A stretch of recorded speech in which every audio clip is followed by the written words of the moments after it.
अस्सलाम वालेकुम, आदाब। आज 2 जून है। आइए जानते हैं आज की तारीख के वाक़यात, साथ ही देखते हैं आज की तारीख से जुड़ी अहम शख्सियात की शॉर्ट बायोग्राफी।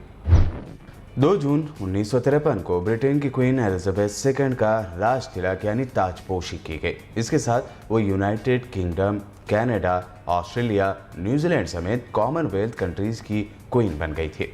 फिलहाल अब वो Jamaica, Barbados, Bahama, Grenada, Papua New Guinea, Solomon जज़ायर, तुवालू समेत 16 कंट्रीज की रानी है। क्वीन होने के बावजूद उनका ओहदा कॉन्स्टिट्यूशन के लिहाज से सिर्फ रस्मी है। 6 फरवरी साल 1952 को उनके वालिद जॉर्ज फिफ्थ की मौत के बाद एलिजाबेथ के क्वीन बनने का ऐलान किया गया। साल 2012 में उन्होंने रानी के तौर पर 60 साल पूरे किए थे। वो इंग्लैंड में सबसे ज़्यादा वक्त तक राज करने वाली क्वीन बन चुकी है। इंतहाई कम इंटरव्यू देने वाली क्वीन एलिजाबेथ की प्राइवेट लाइफ के बारे में बहुत कम लोग जानते हैं। साल 1955 यानी 1955 में मशहूर फिल्म डायरेक्टर और प्रोड्यूसर मणिरत्नम का जन्म हुआ था। मणिरत्नम ने नायकम, गीतांजलि, रोजा, दिल से, साथिया, युवा जैसी फिल्मों का डायरेक्शन किया है। फिल्में बनाने से पहले मणिरत्नम असिस्टेंट के तौर पर भी काम कर चुके थे। फिल्म डायरेक्टर के तौर पर उनकी पहली फिल्म कन्नड़ की पल्लवी अनु थी, जिसमें एक्टर अनिल कपूर और लक्ष्मी ने काम किया था। इसके बाद मणिरत्नम ने पीछे मुड़कर नहीं देखा और साउथ की तमाम जबानों में फिल्में बनाई। मणिरत्नम के लिए 1989 में बनाई गई गीतांजलि संगे मील साबित हुई। ये बॉक्स ऑफिस पर जबरदस्त कामयाब रही। मणिरत्नम को पद्मश्री और 6 बार नेशनल अवार्ड से नवाजा गया है। 2 जून साल 1966 में अमेरिका का पहला स्पेसक्राफ्ट चांद की जमीन पर कामयाबी से उतरा था। सर्वेयर 1 नाम का ये स्पेसक्राफ्ट अंदेशों के बरखिलाफ बहुत ही कामयाब तौर पर चांद पर लैंड कर चुका था। साइंसदानों का अंदाजा था कि कामयाबी कम से कम 4 कोशिशों के बाद हाथ लगेगी। सोवियत यूनियन 4 महीने पहले ही ये कामयाबी हासिल कर चुका था। चांद की सतह पर उतरने के महज 4 घंटों के अंदर ही सर्वेयर 1 ने तस्वीरें भेजनी शुरू कर दी थी। अमेरिकी सदर ने इस मौके पर कहा था कि सोवियत यूनियन के बरक्स अमेरिका चांद से आई तस्वीरों को जल्द से जल्द जारी कर देगा। बता दें कि सोवियत यूनियन ने तस्वीरों को जारी करने में कुछ वक्त लगाया था। साइंसदानों का मानना था कि इस कामयाब कोशिश से अमेरिका का चांद पर इंसानों को भेजना आसान हो गया था।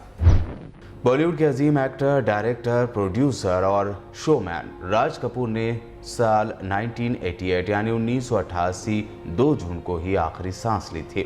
बॉलीवुड पर 4 दहाइयों यानी करीब 40 सालों तक राज करने वाले नामवर अदाकार और हिदायतकार राज कपूर सन 1939 में बनने वाली फिल्म नील कमल में बतौर हीरो के तौर पर पहली मर्तबा पर्दे पर नजर आए थे। उनकी शुरुआती फिल्मों में बरसात फिल्म काफ़ी मकबूल हुई, जिसमें उन्होंने नरगिस के साथ काम किया। उन्होंने कई मर्तबा आम कहानी पर इतने दिलकश अंदाज वाली फिल्में बनाई कि शायकीन बार बार देखकर भी नहीं उकताते थे। राज कपूर को दादा साहब फाल्के अवार्ड, पद्म भूषण और 9 बार फिल्म फेयर अवार्ड से नवाजा जा चुका है। राज कपूर का दौर जो दिलीप कुमार की बेहतरीन और जज्बाती अदाकारी के साए में घिरा रहा, उसमें राज कपूर हकीकतन एक जोकर ही की तरह लोगों के लिए मुस्कुराहटें बिखेरते रहे थे। अजीम कुर्बानियों के बाद साल 2014 को 2 जून के दिन तेलुगु बोलने वालों की ज़मीन यानी तेलंगाना को रियासत का दर्जा दिया गया और मुल्क के नक्शे पर 29वें रियासत के तौर पर तेलंगाना का वजूद अमल में आया। बरसर इख्तिदार जमात तेलंगाना राष्ट्र समिति के सरबराह के चंद्रशेखर राव की अनथक कोशिशें और अजीम कुर्बानियाँ रंग लाई थी। इससे पहले आंध्र प्रदेश के शुमाली हिस्से में 9 डिस्ट्रिक्ट बिशमूल हैदराबाद पर मुश्तमिल तेलंगाना रियासत के क़याम का मुतालबा कोई नया नहीं था। ये मुतालबा साल 1956 यानी 1956 में उस वक्त से किया जा रहा था जब तेलुगु बोलने वाले मुख्तलिफ इलाकों को मिलाकर आंध्र प्रदेश की तश्कील अमल में आई थी।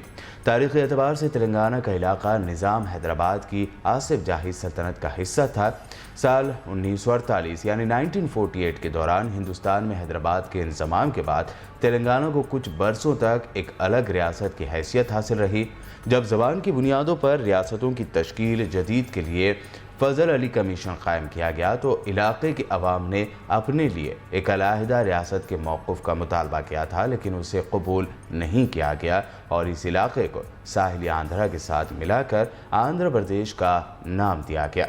रियासत अपनी तारीख के एक बड़े हिस्से के दौरान साहिली आंध्रा के ज़्यादा खुशहाल और बाअसर तबकात के कंट्रोल में रही और ये शिकायत आम रही कि उन्होंने गरीब और पसमानदा तेलंगाना आवाम के साथ माशी यानी इकोनॉमिकल, समाजी यानी सोशल और दूसरे सेक्टर्स में भी इंसाफ नहीं किया।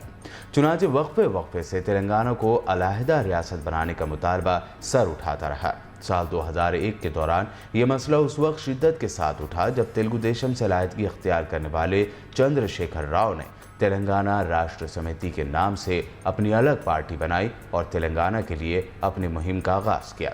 और फिर चंद्रशेखर राव उर्फ केसीआर समेत मोहम्मद महमूद अली, कोदंडाराम और दीगर कई तेलंगाना के शिदाइयों ने दिन रात तेलंगाना के क़याम के लिए हर सतह पर मेहनत की और आखिरकार 2 जून साल 2014 को उनकी मेहनत रंग लाई और मुल्क के नक्शे में 29वीं रियासत के तौर पर तेलंगाना का वजूद अमल में आया।